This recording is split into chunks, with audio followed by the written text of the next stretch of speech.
안녕하세요.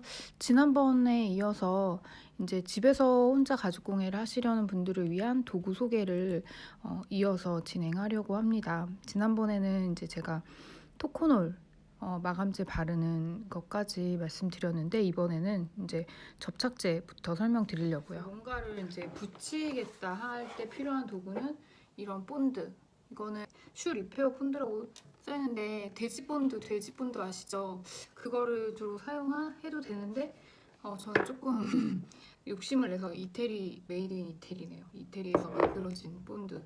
하지만 보기에는 뭐 별반 다를 바가 없습니다. 그리고 이거는 오공 본드 같은 계열의 본드인데, 이거는 고무 계열의 본드라고 할 수 있고요. 이거는 초산수지 계열의 본드인데, 그런 목공 본드 같이 보기엔 하얗지만 바르고 나면 투명해지는 그런 본드입니다. 그렇게 사용을 하고, 이걸 바르는 도구가 또 이런 스파츌라가 있어요. 그래서 이런 스파츌라도 참 어처구니가 없지만 메이드 인 재팬입니다. 이것도 꽤 비싸요. 별거 아닌데. 그래서 간격별로 두께인가? 사이즈별로 여러 가지가 있고, 대부분이 한 이 정도 사이즈를 쓰는 것 같아요. 그래서 본드를 이렇게 찍어가지고 바르는 거죠. 이런 바르는 방식들은 공방에서 배울 수가 있겠죠. 영상도 많이 있더라고요. 아무튼 이 가죽이 막 삐져나가지 않도록 얇게 바르는 게 중요합니다. 그렇게. 그리고 더 처리를, 나는 이런 가죽의 단면을 남겨놓지 않고 좀 더 색상을 입혀주고 싶다, 검은색으로 마감을 하고 싶다, 또 빨간색으로 하고 싶다, 노란색으로 포인트를 주고 싶다 하는 경우에는 염료가 있고, 엣지 코트, 기리메라고 부르는, 이것도 약간 고무 우레탄 계열인 것 같아요. 얘는 아니고, 얘는 염료고. 그래서 이런 것들을, 이걸 바르기 위해서 필요한 게 또 스폰지인데, 매직 블럭을 잘라서도 많이 써요. 이렇게 스폰지를 전 잘라놨거든요. 이렇게 잘라서 이렇게 염료를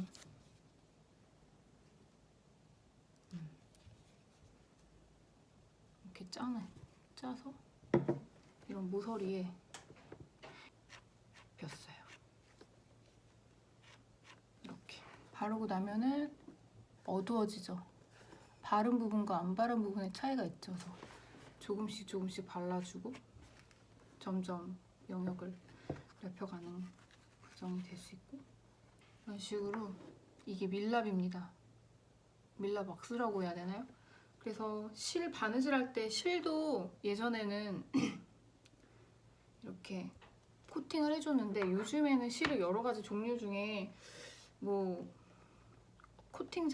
실 자체에 코팅이 되어 있는 그런 실들을 많이 쓰기 때문에, 굳이 이 밀랍을 실에 린넨사를 안 쓰는 경우에는 실 마감을 하지 않습니다.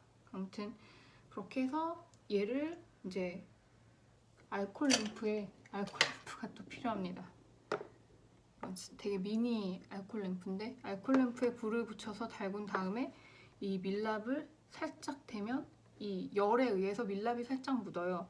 그 묻은 밀랍을 입혀주는, 그렇게 코팅을 해줘서 이 염료로 마감을 할 때는 이 밀랍 처리도 같이 해야 되고, 그 밀랍을 발라준 다음에는 이제 면으로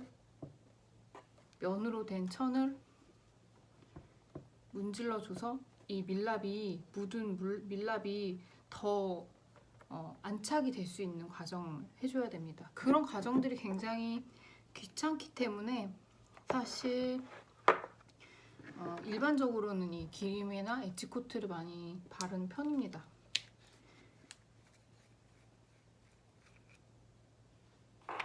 이 엣지 코트도 마찬가지로 스펀지로 발라주거나 면봉으로 바르시는 분들도 있는데, 이렇게 봉이 따로 있어요. 그래서 엣지 코트를 섞어서 찍어서 살짝 묻혀서 여기 위에 얹혀주면서 바르는, 이렇게. 지금 좀 굳었네요. 자주 사용하지 않는 컬러다 보니까. 아무튼 이런 것들이 필요합니다. 되게 많이 필요하죠. 그리고 또 부가적으로는 뭐 바느질을 보다 효과적으로 하기 위해서 이거는 포니라고 부르는 건데요. 포니는 여러 가지 종류가 있어요. 그래서 지금 보시는 거는 테이블 폰이에요. 높이가 짧아서 테이블 위에 놓고 할 수도 있고, 무릎 폰이라고 해서 무릎에 끼워서 하는 포니도 있고 여러 가지가 있는데, 이것은 이제 요 사이에 가죽을 끼워주고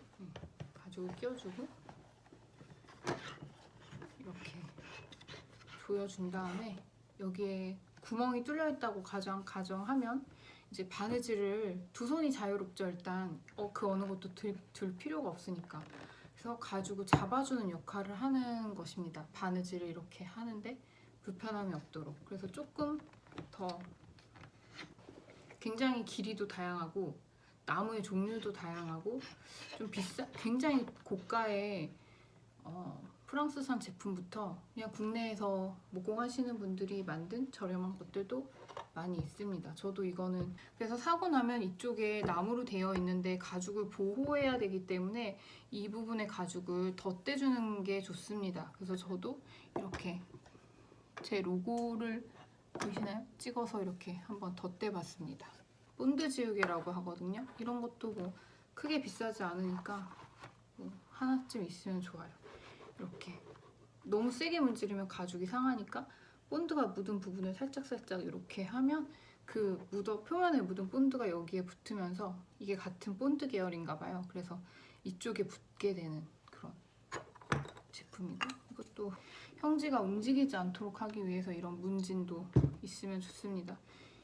이렇게 문진을 올려서 형지를 올리고 그 위에 문진을 얹어서 이제 뭐 도안을 가죽에 송곳으로 그린다거나 할 수도 있고요. 그리고 이런 식으로 버튼을 달기 위해서는 뭐 여러 가지 도구가 필요한데, 이런 식으로 저런 버클들을 박을 수 있는 이렇게 버튼을 놓고 뭐 망치질을 해서 버튼을 박을 수 있는 그런 도구들, 암수가 달라서 여러 가지가 좀 필요합니다.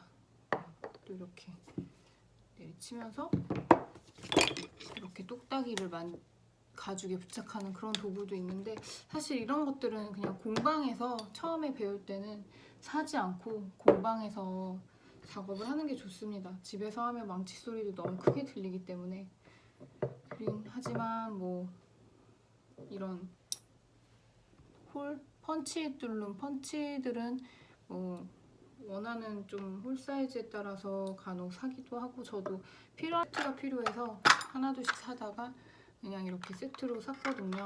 그랬더니 부가적으로 좀 유용한 건 조각도, 이런 조각도들도 필요해서, 저건 작은 조각도고 이거는 약간 큰 사이즈의 조각도. 그래서 라운드를 이렇게 작게 자르는 거가 어렵다면 조각도에 들어있는 이런 라운드 칼로 라운드를 이렇게 잘라주면 조금 작업이 편합니다. 진짜 이렇게 몇 개 안 될 거라고 생각했는데 늘어놓고 보니까 굉장히 많은 것 같아요. 사실 실제로 가죽공예 하려면 정말 많이 필요하겠죠. 공방을 차리실 분이 아니라면 공방에 다니는 편이 좋을 것 같습니다. 그래서 제가 한번 순서대로 정리를 해보면, 가장 중요한 이런 고무판도 칼질을 하려면 꼭 필요합니다. 고무판이 없으면 유리판도 괜찮은데 반드시 고무판이 있어야 이런 책상에 자국이 나지 않겠죠? 굉장히 집에서 하다가 등짝 스매싱을 맞을 수 있어요. 뭐 아내분이나 남편분이나 엄마에게. 그리고 이런 송곳, 목타, 그리고 디바이더, 그리고 이렇게 동경수자 가죽칼, 그리고 이거는 제가 여러 가지 용도로 사용했지만 장식선을 긋는 도구, 설명을 안 했네요. 이거는 꼭 필요한 건 아니에요. 장식을 넣고 싶다면 필요한 거고, 모서리 마감하는 엣지 비벨러, 그리고 이렇게 바늘은 꼭 필요하겠죠? 바느질을 하기 위해서. 그리고 당연히 필요한 칼과 자가 있고,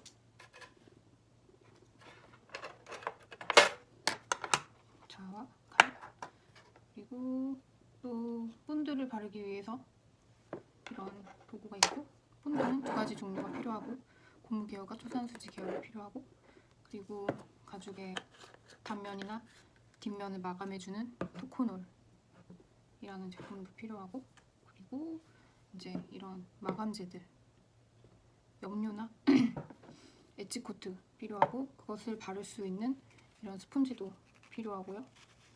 그리고 이런 염료를 마감하거나 실을 코팅해주는 이런 비즈왁스, 그리고 가열이 필요하다면 알콜 램프, 이거보단 큰 게 좋겠습니다. 이거는 그리고 이제 삽포는 조금 종류별로 고운 거부터 굵은 거까지 필요하고요. 3M 괜찮은 것 같고, 이런 식으로 기본적인 도구 필요합니다. 이렇게 우드 슬리커도 있으면 마감하는데 부드럽게 마감을 해줄 수가 있고, 이것도 마찬가지로, 얘를 뭐라고 부르지? 이것도 슬리커인가? 아무튼 이거 가죽을 좀 정교하게 접을 때도 조금 필요해요. 얘도 좀 좋은 꿀템입니다. 그리고 망치, 고무망치, 가죽망치 등 목타를 칠 때 유용한데, 이것도 집에서 작업할 때 꼭 필요한지는 모르겠지만 아무튼 필요하고, 코르크판 있으면 좋습니다. 그리고 조각도 좀 유용해요. 집에 하나쯤 있을 것 같아요. 어린 시절에 사용했던. 네. 굉장히 많네요.